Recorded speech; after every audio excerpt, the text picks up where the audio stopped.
जब पूरा शून्य था तब परमात्मा अकेले लोक में अकेले निवास करते थे। तब अविनाशी परमात्मा कबीर परमेश्वर असंख्य पंखुड़ियों वाले एक विशाल कमल की पुष्प पर विधे यानी शरीर तेजों में और अकेले उसमें विराजमान थे। इसके बाद में आगे चलते हैं। सर्वप्रथम कमल पुष्प पर बैठकर कबीर परमेश्वर जी ने अपनी वचन शक्ति से 4 अमर लोक की रचना की। अमनामी लोक, अगम लोक, अलग लोक और सतलोक। आगे चलते हैं। यहाँ पर ऊपर के इन 4 अमर लोकों में परमेश्वर कबीर साहेब जी ने कमल पुष्प रूपी सिंहासन की रचना की और नराकार पुरुष रूपी में यानी एक सम्राट की समान मुकुट पहनकर ऊपर सफेद छत्र लगाकर महाराजा की तरह इन 4 रूपों में विराजमान हुए। अनामी पुरुष जी, अनामी लोक में अनामी पुरुष जी, अगम लोक में अगम पुरुष जी और अलग लोक में अलग पुरुष जी और सतलोक में सत पुरुष जी के नाम से हुए। आगे चलते हैं। परमेश्वर कबीर साहेब जी ने एक वचन शब्द शक्ति से सतलोक में 16 दीपों और मानसरोवर की रचना की। ये आप दृश्य देख सकते हैं। इसके बाद आगे चलते हैं। कबीर परमेश्वर जी ने 16 वचनों शब्द से 16 पुत्रों की उत्पत्ति की, जिनके नाम हैं कुर्म, ज्ञानी, विवेक, सहज, तेज, सहज, संतोष, सुरति, आनंद, क्षमा, निष्काम, जलरंगी, अचिंत, प्रेम, दयाल, धौर्य और 16 में योग संतायन या योग गीत के नाम से भी जाना जाता है। दृश्य आपके सामने है। आगे चलते हैं।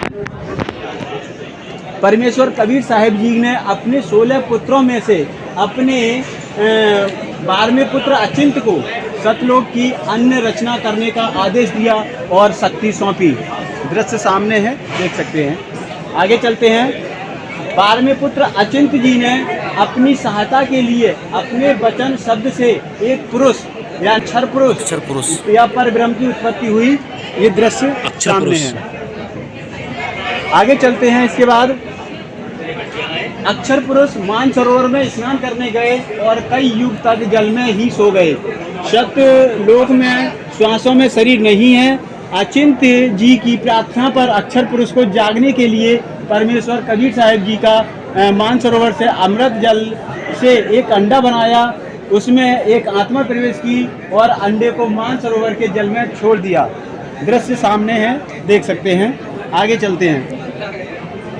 जल में अंडे की गड़गड़ाहट से अक्षर पुरुष की निद्रा भंग हुई। उसके कोप यानी क्रोध से अंडा फूटा और उससे ज्योति निरंजन क्षर पुरुष की उत्पत्ति हुई, जो आगे चलकर काल कहलाया, जिनके हम 21 ब्रह्मांडों में आज फंसी हुई जीवात्मा है।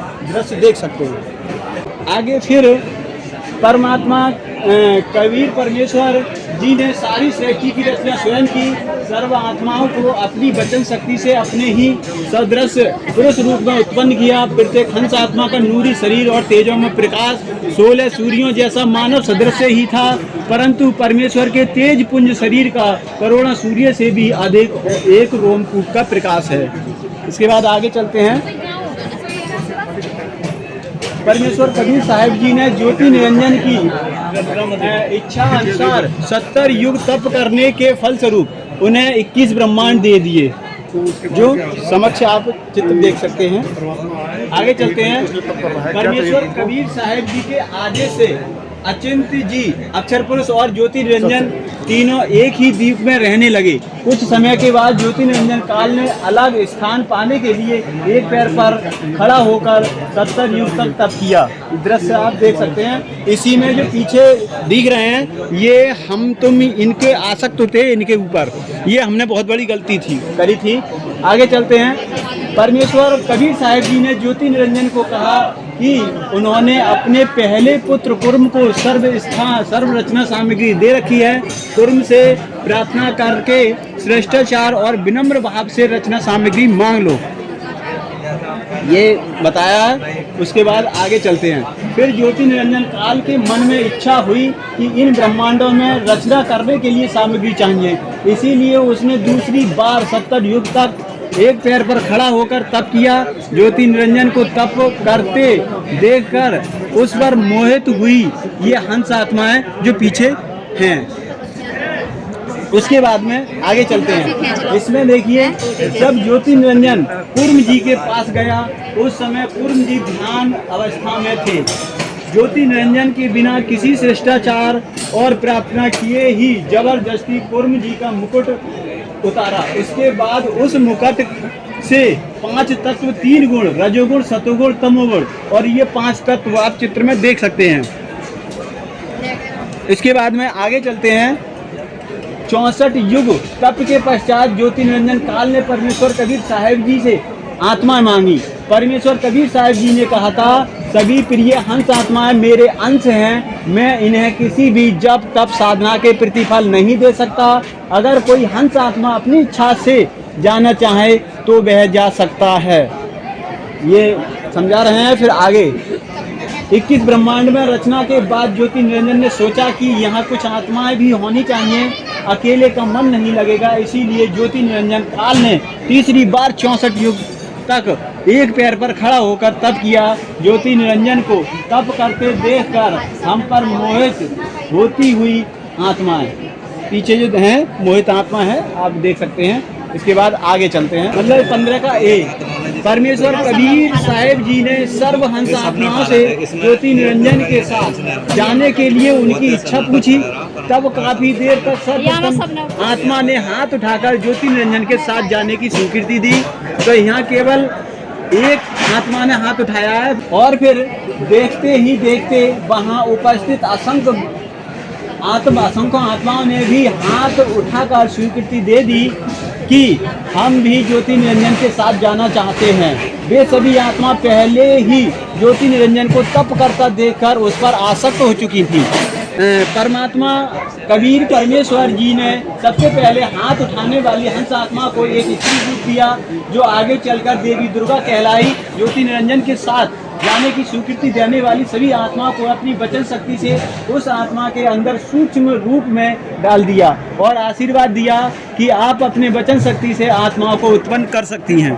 अब आगे चलते हैं। फिर परमात्मा कबीर देव जी ने अपनी वचन शक्ति से सर्व आत्माओं को अपनी वचन शक्ति से अपने ही दृश्य मनुष्य जैसा स्त्री और पुरुष रूप उत्पन्न किया। प्रत्येक हंस आत्मा के शरीर का तेजोमय प्रकाश 16 सूर्य जैसा मानव सदृश ही है, परंतु परमेश्वर के तेजोमय शरीर का करोड़ों सूर्य से भी अधिक एक रोमकूप प्रकाश है। देवी दुर्गा जी का सुंदर युवा शरीर देखकर ज्योति निरंजन काल ने प्रकृति देवी दुर्गा जी के साथ अभद्र गति विधि करनी चाहिए। ये चित्र देख सकते हैं आप। उसके बाद में देवी जी ने गुहार करी, तो अपनी रक्षा के लिए देवी दुर्गा जी ने सूक्ष्म रूप बनाकर ज्योति निरंजन के पेट में चली गईं और परमात्मा से रक्षा के लिए प्रार्थना की। उसके बाद योगजीत जो 16वें पुत्र थे, योगजीत रूप में परमेश्वर कबीर साहिब जी ने ज्योति निरंजन के पेट से देवी दुर्गा जी को बाहर निकाला।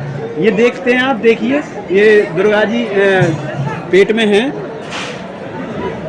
इसके बाद में आगे देखते हैं। परमेश्वर कबीर साहिब जी ने अपने पुत्र जो 16वें पुत्र थे योगजीत के रूप में ज्योति निरंजन की इच्छा अभद्र हरकतों के कारण ज्योति निरंजन और देवी दुर्गा को 21 ब्रह्मांडों सहित सतलोक से निष्कासित कर दिया और तभी से ज्योति निरंजन का नाम काल पड़ गया। वहाँ से बाहर कर दिए अपने सतलोक से, अपने स्थान से। फिर आगे चलते हैं। ये देखिए ज्योति निरंजन काल देवी दुर्गा और 21 ब्रह्मांड सतलोक से नीचे की ओर विमान की तरह प्रस्थान करते हुए सतलोक से 16 संकोश दूरी पर आकर ठहरते हैं। ये 16 संकोश दूर है, ये ब्रह्मांड सब चलते हुए दिखाई दे रहे हैं। इसके बाद में आगे चलते हैं और ये अब अपना विकराल रूप धारण किए हुए हैं। सतलोक से निष्कासित होने के बाद ज्योति निरंजन का रूप बदल गया। ज्योति निरंजन और देवी दुर्गा जी द्वारा 21 ब्रह्मांडों की सृष्टि का संचालन के लिए 3 पुत्र ब्रह्मा जी, विष्णु जी और शिव जी की उत्पत्ति की और उन्हें अचेत कर दिया, जैसे कि आप नीचे देख रहे हैं।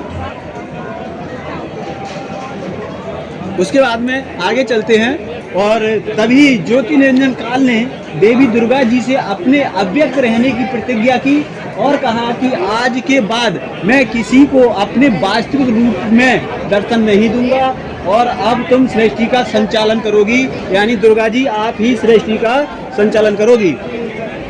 उसके बाद 24 में पहुंचते हैं। देवी दुर्गा जी ने अपने तीनों पुत्रों को युवा होने पर उन्हें सृष्टि संचालन के लिए 3 विभाग सौंपे। रजोगुण ब्रह्मा जी, सतोगुण विष्णु जी और तमोगुण शिव जी को। ये अपना अपना मतलब एक पद दिया, कार्यभार सौंपा। इसके बाद आगे चलते हैं। फिर देवी दुर्गा जी ने 3 देवियों श्री सावित्री जी, श्री लक्ष्मी जी और श्री पार्वती जी की उत्पत्ति की। इसके बाद में ये देवियां देख सकते हैं आप। ये उसके बाद में ये देवी दुर्गा जी ने श्री ब्रह्मा जी को, श्री सावित्री जी ने श्री विष्णु जी को और श्री लक्ष्मी जी ने श्री शिव जी को तथा श्री पार्वती जी ने पत्नी रूप में प्रदान की, अर्थात अपने तीनों पुत्रों का साधारण से वचन द्वारा विवाह कर दिया। और इस प्रकार काल ने 21 ब्रह्मांडों की रचना का आरंभ हुआ।